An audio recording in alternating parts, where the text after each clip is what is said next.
para que outros possam viver.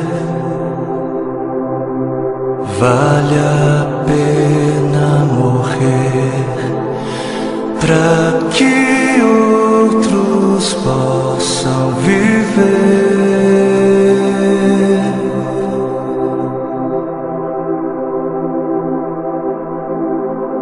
Para que outros possam sorrir. Vale a pena chorar para que outros possam viver.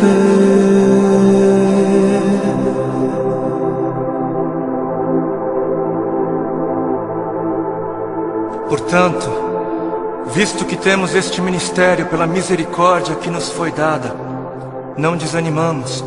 Antes, renunciamos aos procedimentos secretos e vergonhosos, não usamos de engano, nem adulteramos a palavra de Deus.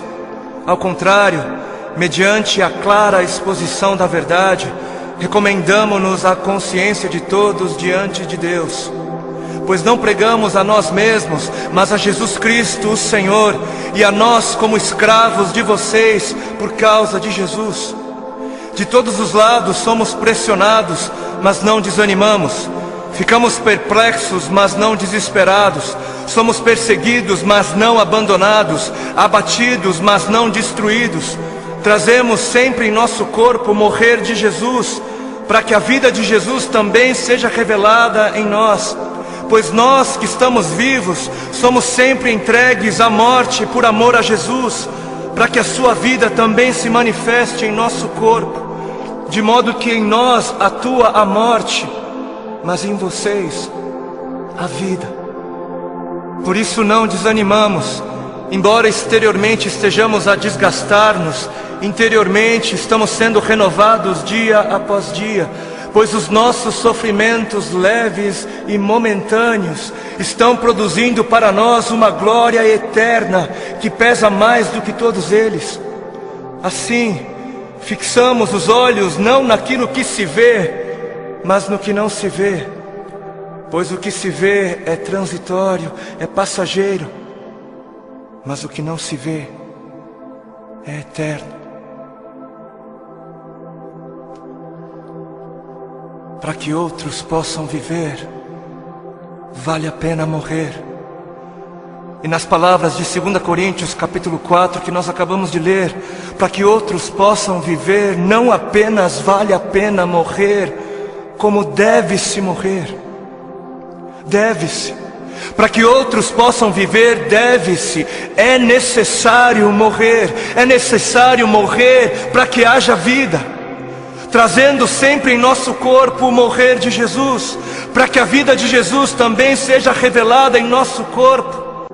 Assim como a semente que não morre não germina, assim como a semente que não morre é incapaz de gerar frutos, aquele que não morre é incapaz de gerar vida, é incapaz.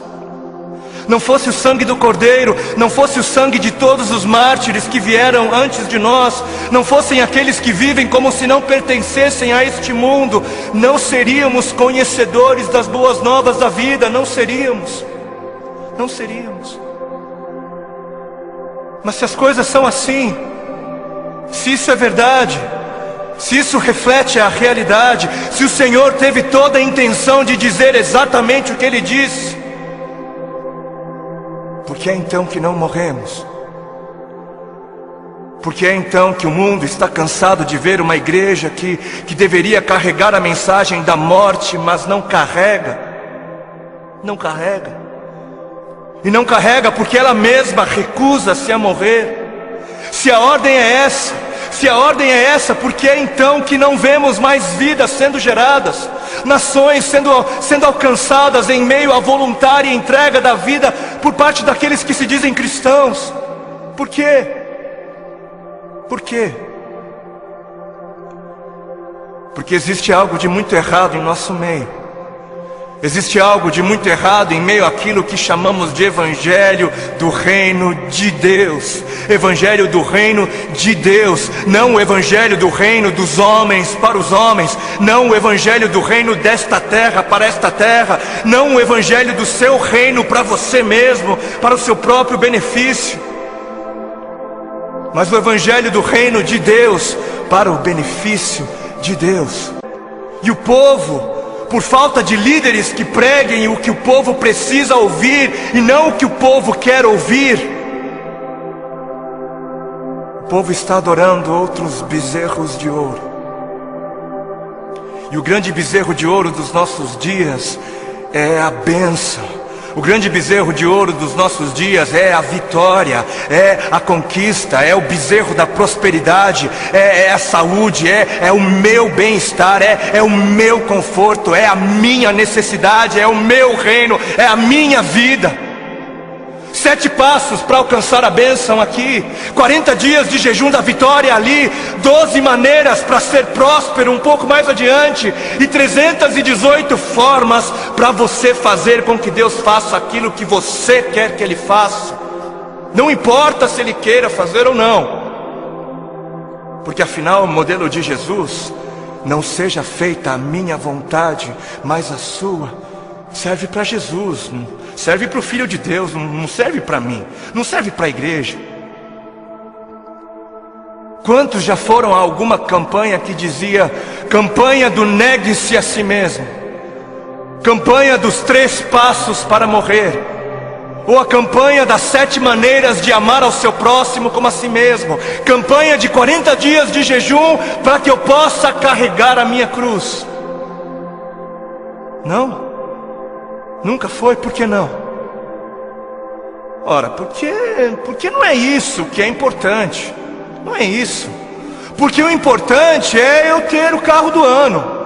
Porque o importante é eu ser abençoado. O importante é eu mostrar o quão abençoado sou. Preciso mostrar. Eu preciso mostrar. Porque afinal de contas, se ando de carro importado, é porque Deus me deu, né? Deus me deu. Porque é muito óbvio que Deus está muito mais preocupado com o meu ego.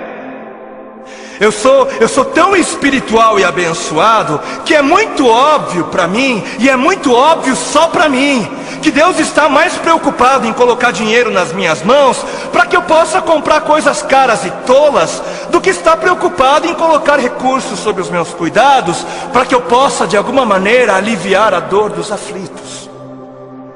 Porque Deus é tão bom para mim, Deus é tão sábio, Ele é tão misericordioso, que Ele prefere que eu compre para mim o meu 100º par de sapatos. Porque o importante é eu encher o meu celeiro até onde der.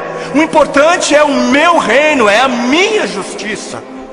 Porque o importante é eu viver como se não houvesse morte.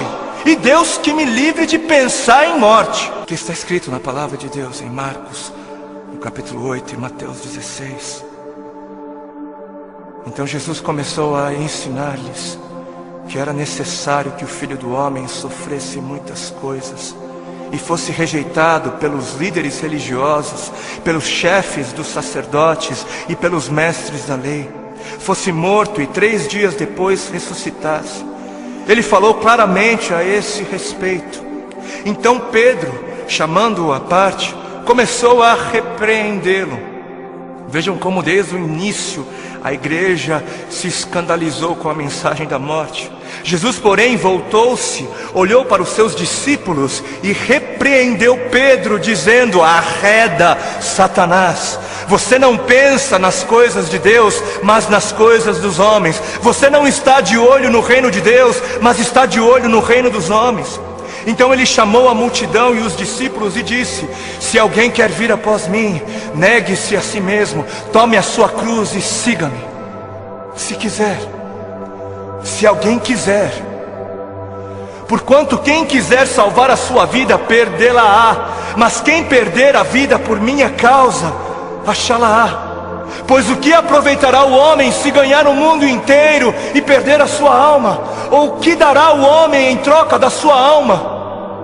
Quem fizer de tudo para garantir a sua vida neste mundo, não merecerá a vida no outro.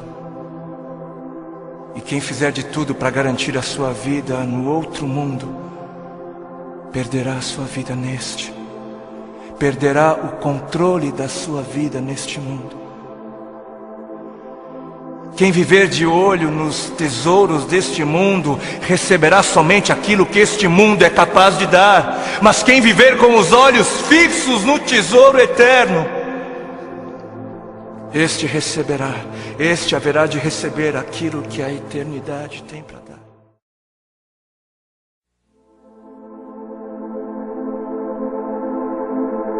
Para que outros possam viver,